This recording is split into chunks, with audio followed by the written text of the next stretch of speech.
LIC यानी भारतीय जीवन बीमा निगम में धोखाधड़ी का एक अजीबोगरीब मामला सामने आया है। क्योंकि अब तक आपने LIC एजेंटों को ग्राहकों के साथ धोखाधड़ी करते सुना होगा, लेकिन अब दिल्ली में LIC एजेंटों के साथ लाखों की धोखाधड़ी हुई है। दीपिका कुमारी, तीर्थराज, शिल्पा और सौम्या जैसे नए LIC एजेंट्स तब अपने आप को ठगा हुआ महसूस करने लगे जब इनके एक सीनियर ललित नाम के LIC एजेंट ने दिल्ली में डेवलपमेंट ऑफिसर सुभाष धर के साथ मिलकर इनसे ही लाखों रुपए ठग लिए। पहले आप LIC एजेंट तीर्थपाल की कहानी सुनिए, फिर आपको दूसरे एजेंट का दर्द भी सुनाएंगे। हम फोन करते रहे, तब से बात नहीं हुई है, फोन स्विच ऑफ है। फोन स्विच ऑफ है? जी सर।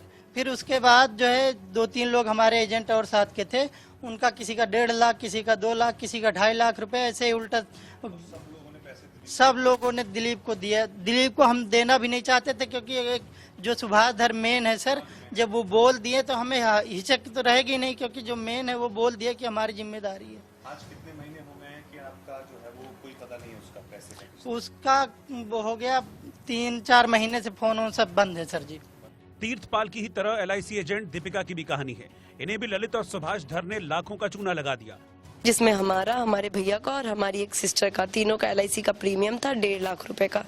उसका चेक हमने दिया और वो LIC के ब्रांच में न भज के सुभाष धर की मम्मी के नाम पे उस चेक को भजा लिया गया है। उसका डिटेल मेरे पास है। और जब हमें पता चला कि सुभाष धर और दिलीप मिलके ऐसा धोखेधड़ी और फर्जीवाड़ा कर रहे हैं, तो एक दिन मैंने दिलीप को पकड़ लिया मयूर विहार फेज 1 में। तो मैंने दिलीप से कुछ चीजें लिखवा ली कि हाँ उसने ऐसा लिया। उसने बोला कि हाँ हम जल्दी पैसे वापस करेंगे, तो मैंने उससे ये रिकॉर्ड लिखवा करके रख रखा है सर। उसने लिखा है कि हाँ हमने इनका 6,30,000 रुपया टोटल दीपिका कुमारी का लिया है और अभी हम ये पैसे जमा नहीं कर पाए। हमने ये इनके साथ धोखाधड़ी किया है और सुभाष धर के कहने पे सुभाष धर के साथ मिलके किया है। हालांकि इन लोगों ने दिल्ली के वसंत कुंज पुलिस स्टेशन में कंप्लेंट दर्ज करवाई है, जिस पर पुलिस आरोपियों को जल्द पकड़ने का दावा कर रही है। लेकिन पुलिस वाले कैमरे पर कुछ भी बोलने से बचते हुए दिखाई दिए। फिर मेरी सिस्टर का, और जो मैंने पहले पॉलिसी किया था, और मेरी सिस्टर का, मेरे पॉलिसी नहीं है, वो कोई और किया था। इन सब का मतलब प्रीमियम जमा करने का टाइम आ गया, किस्त जमा करने का। तो हमने बोला कि सर ऐसी ऐसी बात है, किस्त जमा करने की टाइम आ गई है, अब पुराना रसीद तो आपने दिया नहीं, तो हम नहीं अभी भरेंगे। तो उन्होंने क्या बोला कि ऐसे तो किस्त नहीं भरिएगा तो पॉलिसी लैप्स ही होगा। अब भरो या ना भरो वो आपकी मर्जी, लेकिन पॉलिसी तो लैप्स होगा। तो हम लोग साधारण आदमी है सर, हमने सोचा कि चल भाई क्यों पॉलिसी लैप्स करे, क्योंकि उस समय तक ये खबर नहीं आई थी सर कि LIC भी प्रीमियम जमा करने के लिए एक्स्ट्रा टाइम देगी।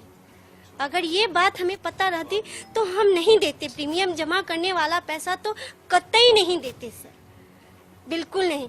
फिर भी हमने अपने तरह से सतर्कता बरती थी सर, मैंने वो चेक में पैसा दिया है। इस बीच परेशान LIC एजेंटों ने LIC दफ्तर में शिकायत की, लेकिन वहां से भी अभी तक कोई जवाब नहीं आया है। 29 जून को हेड ऑफिस में क्या बोलते हैं, राजीव चौक हाँ, वहाँ पे जाके मैंने के सिंह इस सर को भी देखो, इस बड़े सर थे, उनको भी देके आई थी। ठीक है, तो अभी तक कहीं से कुछ नहीं मिला। दिलीप ना तो उसका फोन का रिस्पॉन्स नहीं है, स्विच ऑफ आ रहे हैं, ऑलमोस्ट फोन स्विच ऑफ। तो सर आप बताइए, अब मैं क्या करूं? मेरे अपने बेटी के फ्यूचर के लिए हमने LIC के ऊपर कभी मतलब कि अनबिलीव इट, मैंने कुछ और चीज के लिए ऊपर मतलब LIC के ऊपर ना कभी सीरियसली गॉड परमिशन, मुझे कभी इतना नहीं सोचा था कि LIC में भी ऐसा कभी धोखाधड़ी हो सकता है।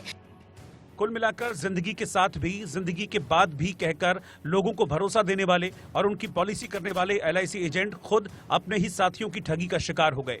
देखने वाली बात यह होगी कि इनकी परेशानी का हल कब निकलता है और धोखाधड़ी करने वाले कब पकड़े जाते हैं।